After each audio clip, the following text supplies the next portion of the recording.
disturbed by strange happenings in their new home. But with 7 children and no money to move house, they continued with their lives, hoping for the best. After hearing unexplained footsteps in the night, their son, Alan, decided he would talk to his parents about the terrifying event. It was not the first time Alan had felt the presence of a strange force. I just don't know what we can do about this. I felt so hopeless. How do you fight something that's not alive and you can't really grab it, but it can push you? How am I acting like it's your fault? I didn't say it was your fault. I'm not blaming you. I mean, I just don't know what to do. Look at the baby. Are you happy now? We were frustrated. We didn't know what to do or where to turn. Desperate, Ron and Nancy decided they would take the financial risk and put their home up for sale. Whilst they waited for a buyer, they sought a short-term solution to their troubles. I made the mistake of telling a fellow I work with about these strange things that were happening. And he said, "Hey, I can get you help through the newspaper." So I said, all right, if he wants to see it, and that's the only way I get help, then I'll do it that way, but I don't want no story in the paper. Now, if you could just tell me a little bit more about this. So sure enough, the man came. Please remember, we don't want our names to be in the paper. Not a problem. I will not put address at all. The reporter seemed sympathetic. I need some hard evidence. What Things move. Toys. Toys, specifically. He promised he would find them an expert. Was pushed down the stairs. Someone with experience of dealing with the paranormal. You know what? That's everything I need. I can give him that. But Ron and Nancy had placed their hopes in the hands of the wrong man. When the local paper published the story, Ron and Nancy's hopes were dashed. Neighbors became worried about falling property values, and prospective buyers stopped calling. The neighbors were pretty bad. They ridiculed us, and we put up with a lot of harassment. Nobody believed in ghosts, supposedly, but nobody wanted to buy it either. So we were stuck there.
Another nightmare? Yes. I had this dream several nights in a row. It wasn't an ordinary dream. It was like an experience.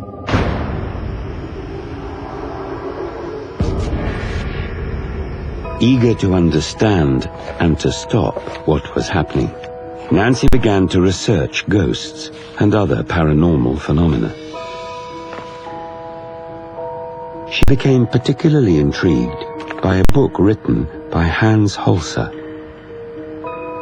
In the book, he talked about getting rid of ghosts, and he had an address where he could be contacted. Nancy sent him a letter.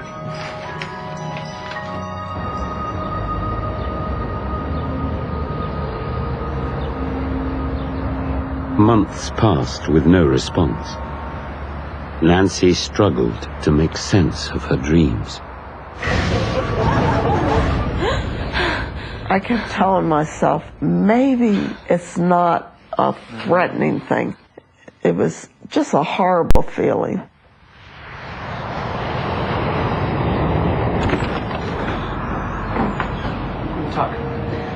Months later, Hans Holzer arrived, accompanied by a trance medium.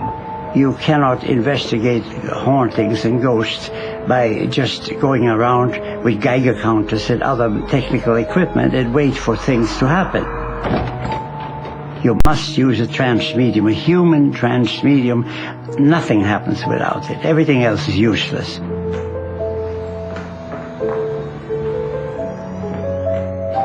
Holzer had worked with this particular trance medium for several years. He claimed that spirits could communicate through her. I was curious to see if they were going to be able to do anything because the blessing didn't work.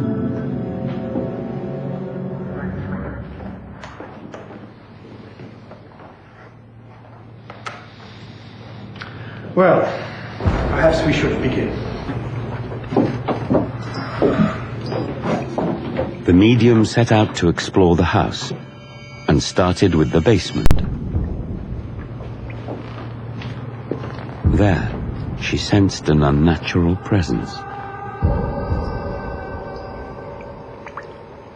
She was saying there were several different entities there in the house, and the spirits would actually talk through this woman.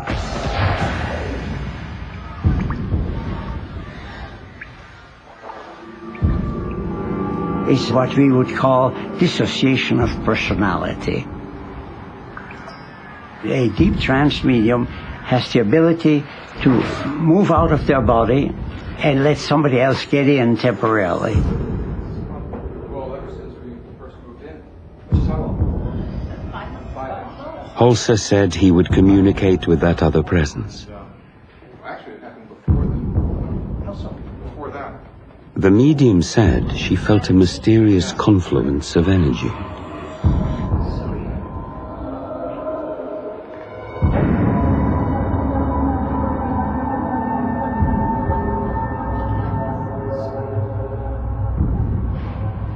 She feels something.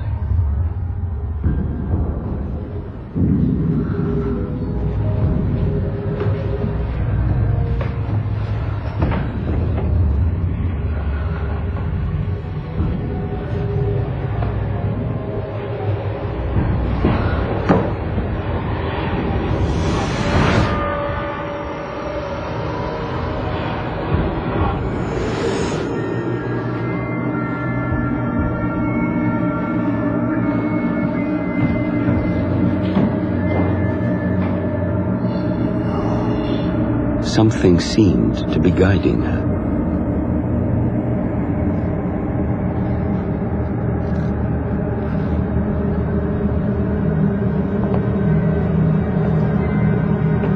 When she emerged from her trance, she had a name. Louis Fontenue. The name meant nothing to Ron and Nancy.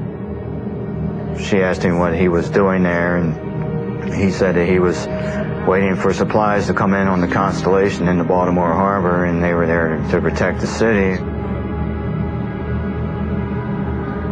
This is Civil War territory, just at the border, where the North and the South met. And there was anger, a lot of anger in that area.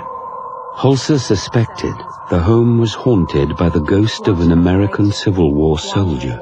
It seemed impossible to Ron and Nancy. The house had been built in the 1920s, some 60 years after the end of that war. We were told that it didn't have anything to do with the house itself. You could have a brand new house that was basically tied to the property, not the house.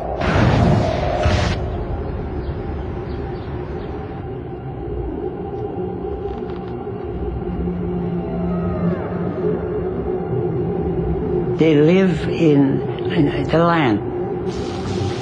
And if there's now another house, they don't see that. They see what they remember.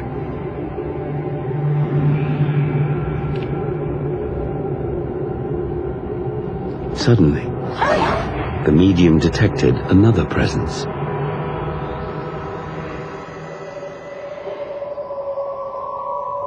she seemed to slip into a trance and to make contact with a woman.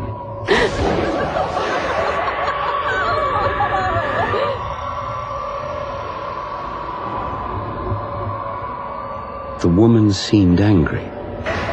The medium sensed a name, Kittinger. She asked this lady, why are you doing this to these people? And she said, well, these are my servants, and they're insolent. They don't listen to what I'm telling them to do. She thought that she still owned the house. The only problem we have with ghosts is they don't know exactly what they are. They die and don't know they're dead, and they don't know what happened to them, and they're confused. There's no question here, but there's no... Later that evening, Holzer delivered his prognosis. He believed that Nancy herself was psychic, and that her dreams were not nightmares, but communications from a world beyond the grave. The problem was that you had a medium in the house, living in the house, and that's Nancy. And as long as there's a psychic living there, they will get energy from that and stay. We had opposing forces in the house. One was evil, and some were benevolent. Nancy believed that the Civil War soldier, Louis Fontenue, was protecting her family from the malevolent ghost of the old woman. She was close to being insane. As far as she was concerned, we were intruders, and she wanted us out of there. From one life to another. Holzer and the medium decided they had to contact the spirits and convince them to cross over to the afterlife.